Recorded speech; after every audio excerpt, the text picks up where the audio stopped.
Il vous est sûrement déjà arrivé cette situation. Vous passez une journée plutôt simple, mais paisible, vous êtes calme, présent, votre esprit est léger, puis vous vous asseyez quelques minutes sur votre canapé, par réflexe, presque sans y penser, vous ouvrez Instagram, TikTok ou une autre application, juste 5 minutes, et là, quelque chose change. En quelques secondes de scroll, votre humeur commence à basculer.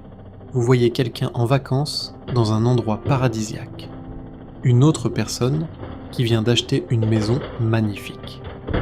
Quelqu'un avec une routine matinale parfaite, un corps parfait, une cuisine parfaite, une vie parfaitement organisée.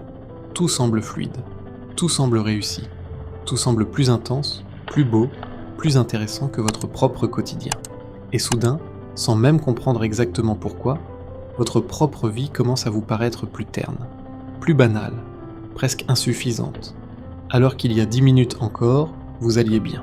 C'est ça, le pouvoir silencieux de la comparaison moderne. En quelques minutes, vous pouvez passer de la gratitude à la frustration, du calme à l'agitation intérieure, de ma vie me suffit à je suis en retard. Et le plus troublant, c'est que rien dans votre réalité n'a changé. Votre maison est la même, votre corps est le même, votre vie est la même. La seule chose qui a changé, c'est votre perception. Parce que les réseaux sociaux ne montrent presque jamais la vie telle qu'elle est réellement. Ils montrent des extraits, soigneusement sélectionnés, des moments filtrés, des instants optimisés pour provoquer une réaction émotionnelle. Personne ne poste ces moments de vide, ces doutes à 2h du matin, ces disputes, ces peurs financières, sa fatigue mentale. Mais notre cerveau, lui, oublie cela très vite. Il compare nos coulisses complètes au best-of permanent des autres. Et à force de regarder des vies mises en scène toute la journée, beaucoup de gens finissent par perdre la capacité d'apprécier la leur. Bienvenue sur The Simple Cure.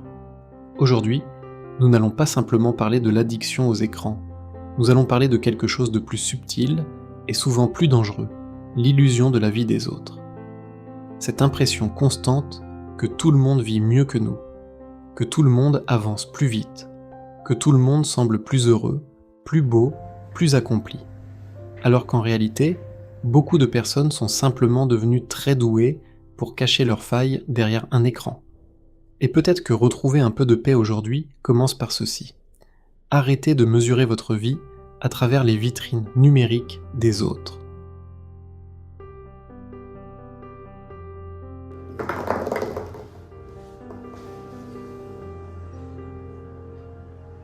Le problème, ce n'est pas vous, c'est l'asymétrie de ce que l'on regarde. Sur les réseaux, nous comparons notre propre vie avec ses doutes, sa fatigue, sa vaisselle dans l'évier et ses matins difficiles à la bande-annonce de la vie des autres. C'est le highlight reel, le condensé des meilleurs moments, filtrés et mis en scène. L'algorithme a très vite compris que la frustration et l'envie étaient des moteurs d'attention surpuissants. Plus vous vous sentez incomplet, plus vous restez sur l'application pour chercher comment combler ce vide. C'est une boucle infinie de mécontentement.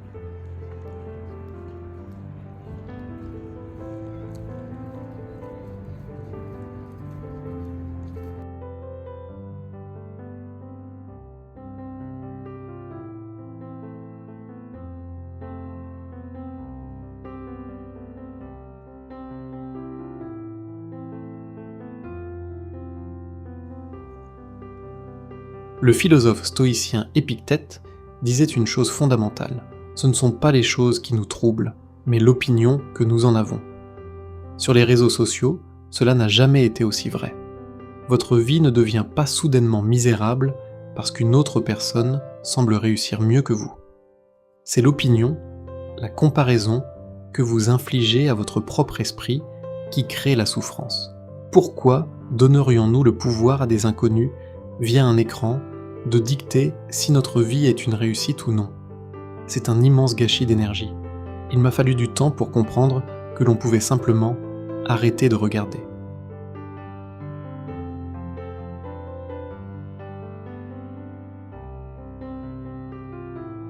J'ai alors appliqué une règle stricte, un véritable nettoyage de printemps numérique.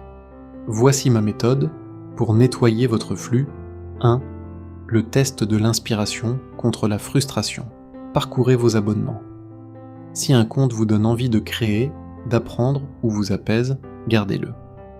Si un compte vous fait ressentir une pointe de jalousie, vous fait complexer sur votre corps, votre salaire ou vos vacances, désabonnez-vous, sans aucune culpabilité. 2. Mettre en sourdine, mute. Parfois, il s'agit de connaissances ou d'amis dont la communication en ligne vous pèse. Utilisez la fonction sourdine, vous restez amis, mais vous protégez votre espace mental de leurs publications. 3. Reprendre possession de sa banalité. Accepter que la vraie vie est ordinaire, et qu'une vie ordinaire, remplie de choses simples, est magnifique.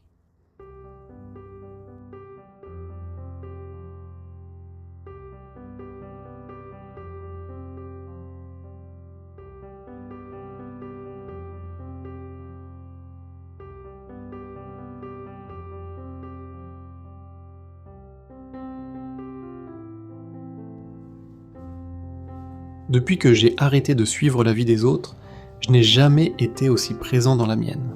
Je ne me soucie plus de savoir si mes week-ends sont assez spectaculaires pour être photographiés. Je les vis, tout simplement. Si cette vidéo vous a aidé à voir plus clair, abonnez-vous à la chaîne. Dites-moi en commentaire quel est le type de compte qui vous frustre le plus et que vous allez supprimer aujourd'hui. Éteignez votre écran et allez vivre votre vraie vie. À bientôt.